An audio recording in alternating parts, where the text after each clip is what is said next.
오늘은 다양한 건강 문제를 일으킬 수도 있고 특히 암 환자분들이 조심해야 하는 질환에 대해서 다뤄보고자 합니다. 이 질환의 대표적인 증상으로 여러 가지가 있는데요. 예를 들면 스트레스로 두통이 매우 심하다거나 땀이 나거나 덥지도 않은데 식은땀을 흘리거나 아니면 조그만 일에도 심장이 두근거리고 또 밤에 잠이 안 와서 불면증이 생긴다거나 또는 소화가 안 된다거나 다양한 증상들이 나타날 수 있습니다. 어지러움도 나타날 수 있고 앉았다 일어날 때 기립성 저혈압도 자주 보이는 증상입니다.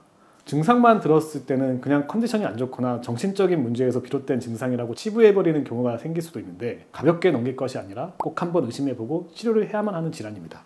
오늘은 내 몸이 감당이 안 돼요 라는 말을 하실 정도로 몸 전체 컨디션에 영향을 주는 질환인 자율신경 실조증에 대해서 그리고 암 환자분들은 왜 꼭 이 증상을 해결해야 하는지에 대해서도 자세히 말씀드려 보려고 합니다. 명확히 이건 병이다 라는 증상보다는 우리가 평소에 조금만 무리하면 느낄 수 있는 증상들이 많다 보니 자율신경 실조증을 잘 의심하지 않는 경우들이 더러 있습니다. 하지만 자율신경의 역할을 이해하면 왜 자율신경 실조증 증상들은 폭이 넓고 컨디션이 안 좋을 때 한 번쯤 겪어봤었는지 모두 이해가 되실 거예요. 그래서 이 자율신경이 뭐냐면은 우리가 외부 상황이 계속 변하잖아요. 근데 그게 그때마다 우리가 의지를 가지고 외부 상황에 대처할 수가 없지 않습니까? 그래서 우리 몸이 자율적으로 외부 상황에 맞춰서 신경이 작용을 해서 여러 가지 장기를 조절하게 되는데 그걸 이제 자율신경이라 합니다. 자율신경 같은 경우는 교감신경이 있고 부교감신경이 있는데 교감신경 같은 경우는 위기상이 생겼을 때 예를 들면 갑자기 뭐 맹수가 나타나거나 아니면은 갑자기 누군가랑 싸우거나 이럴 때 바짝 긴장하게 되잖아요. 근데 그게 우리가 의지를 가지고 내가 긴장해야지 하는 게 아니라 그냥 그 순간에 자연적으로 긴장하게 되는데 그게 교감신경이 하는 역할입니다. 그래서 이제 보통 플라이트 앤 파이트라 해서 도망치거나 이제 싸우거나 이럴 때 나타나는 반응입니다. 반대로 이제 부교감신경 같은 경우는 주로 이제 교감신경의 역할을 좀 억제하거나 아니면 우리가 편안하게 있을 때 소화시키거나 이런 거. 그러니까 나중에 교감신경이 잘 작동할 수 있게 에너지를 저장하는 그런 역할을 하는 신경이 부교감신경이라고 보시면 됩니다. 자율신경 실조증은 이러한 자율신경 기능이 무너지는 것, 즉 교감신경과 부교감신경의 균형이 무너질 때 생기는 질환입니다. 자율신경계가 관장하는 주요 신체 기능은 호흡 유지, 땀 분비, 체온 조절, 소화기 운동, 혈압 조절, 눈동자 움직임 등이 있습니다. 듣기만 해도 상당히 폭이 넓은 신체 기능을 담당하고 있는 거죠. 그러니 당연히 증상도 폭넓게 나타날 수밖에 없습니다. 이러한 자율신경이 무너지게 되면 신체의 기본적인 기능이 원활하게 작동하지 않습니다. 과도하게 항진되거나 과도하게 억제될 수 있습니다. 그래서 이유 없이 가슴이 답답하거나 갑자기 어지럽거나 두통이 생긴다거나 불면증에 시달리거나 아니면 만성 피로를 느끼거나 소화불량과 같은 자율신경과 관련된 증상들이 나타나게 됩니다. 증상이 나타나는 이유를 좀 더 쉽게 풀자면 교감신경이 긴장이 되어 있으면 어느 순간 부교감신경이 그것을 적절하게 억제를 해줘야 됩니다. 근데 그러진 못하고 계속 교감신경만 활성화된 상태인 거죠. 우리 몸은 계속 위험한 상황이 아닌데도 지금 상황을 위험하게 인지를 하고 위험한 상태로 교감신경이 활성화가 되어 있는 거죠. 그렇게 되면 우리 몸이 제대로 이완도 되지 못하고 여러 가지 아까 얘기한 자율신경 실조증 증상들이 나타나게 됩니다. 이러한 자율신경 실조증의 가장 큰 원인은 바로 스트레스와 과로입니다. 그 중에서도 제일 흔한 원인을 꼽자면 심리적인 정신적인 스트레스가 장기간 지속되는 게 가장 큰 원인이라 볼 수 있습니다. 극심한 스트레스를 장기간 받으면 교감신경이 과도하게 활성화되어 있고 이것이 차츰차츰 자율신경 기능의 균형을 무너지게 만듭니다. 그래서 이유 없이 답답하거나 어지럽고 소화가 잘 안 되고 불면증이 생기고 이러한 교감신경이 활성된 증상이 나타날 수 있습니다. 그래서 이런 증상들이 내가 심하게 겪고 있으면 내가 자율신경 기능이 무너지고 교감신경이 많이 활성화되어 있구나 그런 걸 한번 생각을 꼭 해봐야 됩니다.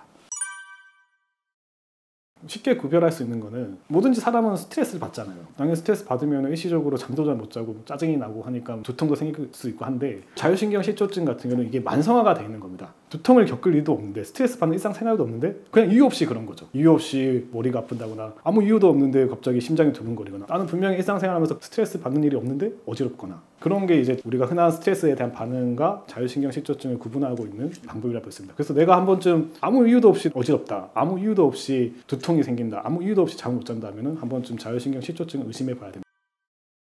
그리고 암 환자들 같은 경우는 상당히 많은 스트레스에 시달리고 있습니다. 진단을 받았던 사실조차도 자기한테 스트레스고 대부분 암 진단이 어떻게 이루어지냐면 나는 특별한 이상은 없는데 건강검진에서 발견된다거나 이런 경우가 상당히 많기 때문에 그 순간에는 엄청난 스트레스 작용을 하게 되는 거예요. 진단 자체. 그러다 보면 어느 순간 자율신경 기능이 무너져 있는 거죠. 갑자기 뭐 어느 순간 너무 피로하거나 물론 뭐 치료 자체에 있어서 피로감이 생길 수도 있지만은 내가 분명히 컨디션도 요새는 좀 좋아진 것 같고 좀 괜찮은데 이유 없이 몸이 피곤하다 아니면 뭐 갑자기 좀 두통이 생긴다 갑자기 또 어지럽다 뭐 이런 자율신경과 관련된 증상이 나타나면은 한 번쯤 자율신경 실조증을 의심해 볼 필요가 있습니다.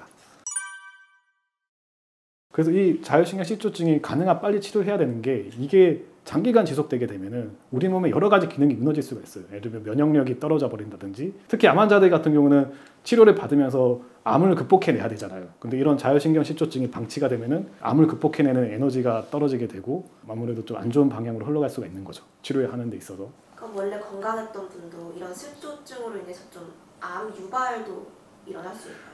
당연히 가능성은 있는데 그렇게 암으로까지 발전하려면 상당히 오랜 기간 이런 게 방치가 돼야지만 암으로 발전할 수 있겠죠. 1, 2년이 아니라 5년, 10년, 20년 이렇게 방치되면 어느 순간 자율신경 기능이 무너지고 그러면서 면역력도 떨어지고, 면역력이 떨어지니까 암세포를 공격하지 못하고 암세포가 어느 순간 자라나게 되는 거죠. 이러한 자율신경 실조증이 생겼을 때 그럼 어떤 치료를 시도해 볼 수 있냐? 제일 효과적이고 제일 빠르게 해볼 수 있는 치료는 자율신경 회복 주사라 해서 스내피 주사가 있습니다. 이 스내피 주사를 통해서 자율신경 기능을 회복시킬 수가 있습니다. 이 스내피 주사의 원리가 뭐냐면은 교감신경 같은 경우는 척추절을 따라서 교감신경이 분포를 하고 있거든요. 그래서 그 부위에다가 직접 신경 회복 주사를 놔서 활성화된 교감신경을 좀 풀어주는 거죠.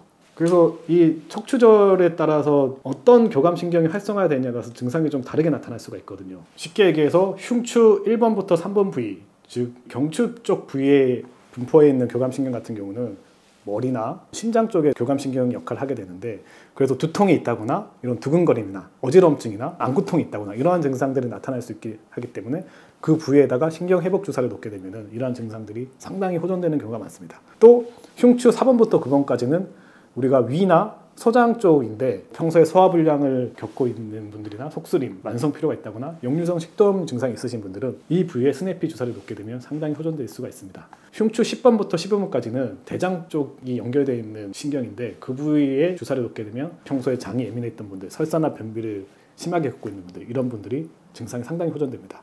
또 흉추 12번부터 요추 2번까지, 즉 요추 부위에 있는 교감신경 같은 경우는 방광이나 생식계랑 연결되어 있는데 이 부위에 주사를 놓게 되면은 생리통이 심하신 분들이나 방광이 좀 예민하신 분들, 만성적인 방광염에 시달리신 분들은 상당히 증상이 호전될 수 있습니다.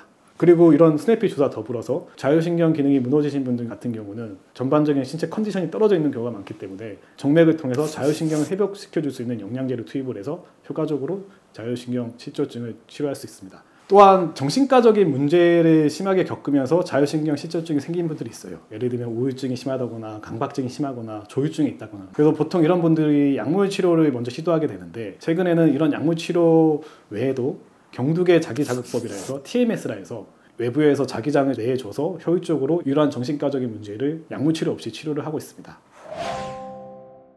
우리가 생각보다 주변에 보면은 자율신경 실조증의 증상을 앓는 분들이 많습니다. 오늘 영상을 보신 분들은 꼭 내가 이런 자율신경 실조증 증상을 겪고 있다 하면은 지체 없이 의료기관에 방문해서 자율신경에 관련한 검사를 받아보고 효과적인 치료를 꼭 시작을 했으면 좋겠습니다. 왜냐면은 이게 치료를 하게 되면은 금세 좋아질 수 있고 이러한 고통에서 해결될 수가 있거든요.